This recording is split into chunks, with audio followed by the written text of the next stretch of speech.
Will he come through for the president? In the end, the U.S. taxpayer... Senator Al Gore, will he live up to high expectations? And he said he really has some... Jim Stockdale, will he match Sunday's strong showing by Ross Perot?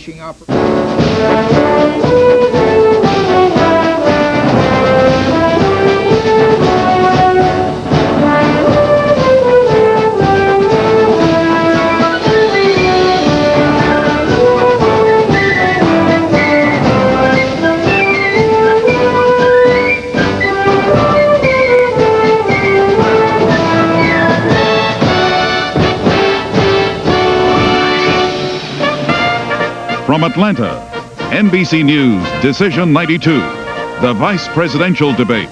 Here is Tom Brokaw. Good evening from the Theater for the Arts at Georgia Tech here in Atlanta, Georgia, where tonight 3 men who want to be just a heartbeat from the presidency will meet in their only scheduled debate of this campaign. And this meeting tonight will be a study in contrast going well beyond ideologies. 2 of these candidates tonight are baby boomers, 45-year-old Vice President Dan Quayle, 44-year-old Senator Al Gore, 2 young men from backgrounds of privilege and from the Congress and the Senate of the United States. The third is Admiral James Stockdale, Medal of Honor winner from 7.5 years imprisonment in Vietnam. The moderator is Hal Bruno of ABC News. Good evening from Atlanta, and welcome to the Vice Presidential Debate sponsored by the Nonpartisan Commission on Presidential Debates. It's being held here in the Theater for the Arts on the campus of Georgia Tech. I'm Hal Bruno from ABC News, and I'm going to be moderating tonight's debate. The participants are Republican Vice President Dan Quayle,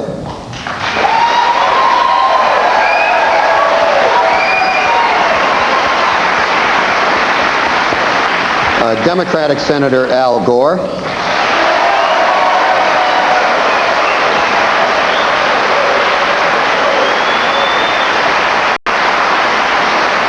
and retired Vice Admiral James Stockdale, who is the vice presidential nominee for independent candidate Ross Perot. Now, the ground rules for tonight's debate. Each candidate will have 2 minutes for an opening statement. I will then present the issues to be discussed. For each topic, the candidates will have 1 minute and 15 seconds to respond. And this will be followed by a 5-minute discussion period in which they can ask questions of each other if they so choose. Now, the order of response has been determined by a drawing and will rotate with each topic. At the end of the debate, each candidate will have 2 minutes for a closing statement. Our radio and TV audience should know that the candidates were given an equal allocation of auditorium seats for their supporters. So I'd like to ask the audience here in the theater to please refrain from applause or any partisan demonstration once the debate is underway, because it takes time away from the candidates. So with that plea from your moderator, let's get started. And we'll turn first to Senator Gore for his opening statement.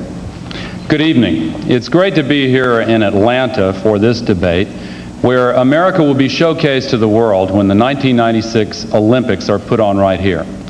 It's appropriate because, in a real sense, our discussion this evening will be about what kind of nation we want to be 4 years from now. It's also a pleasure to be with my 2 opponents this evening. Admiral Stockdale, may I say it's a special honor to share this stage with you.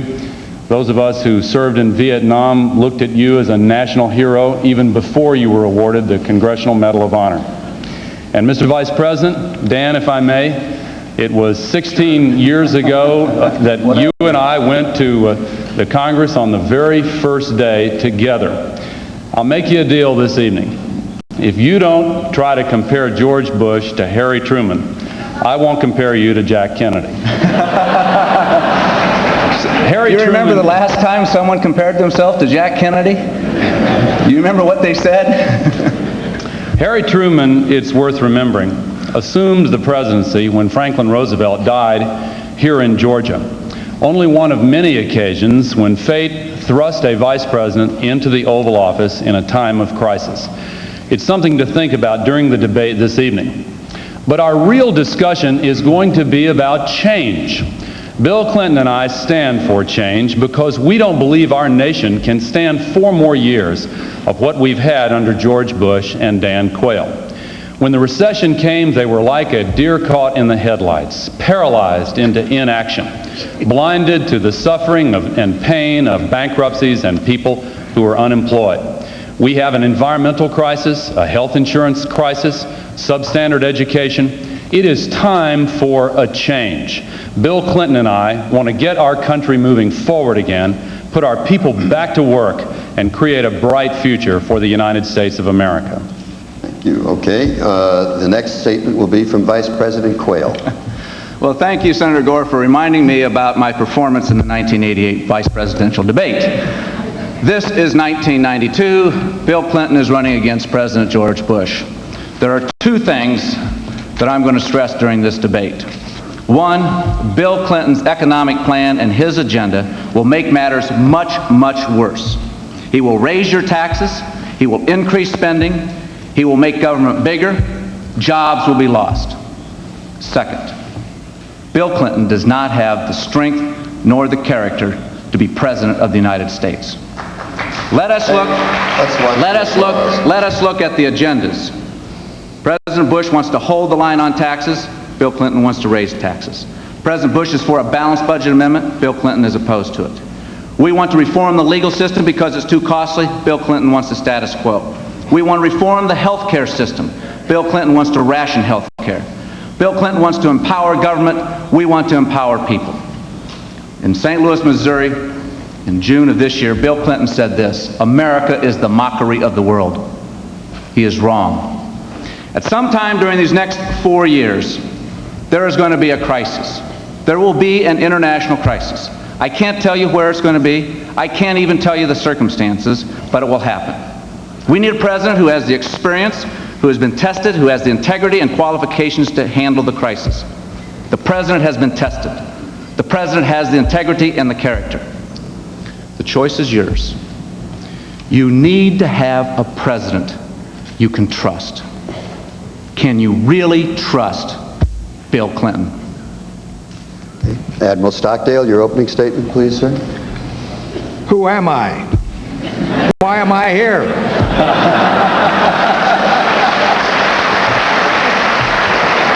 I'm not a politician. Everybody knows that. So don't expect me to use the language of the Washington Insider. 37 years in the Navy, and only one of them up there in Washington. And now I'm an academic. The centerpiece of my life was the Vietnam War. I was there the day it started. I led the first bombing raid against North Vietnam. I was there the day it ended, and I was there for everything in between. 10 years in Vietnam, aerial combat, and torture. I know things about the Vietnam War better than anybody in the world. I know some things about the Vietnam War better than anybody in the world. And I know how governments, how American governments can be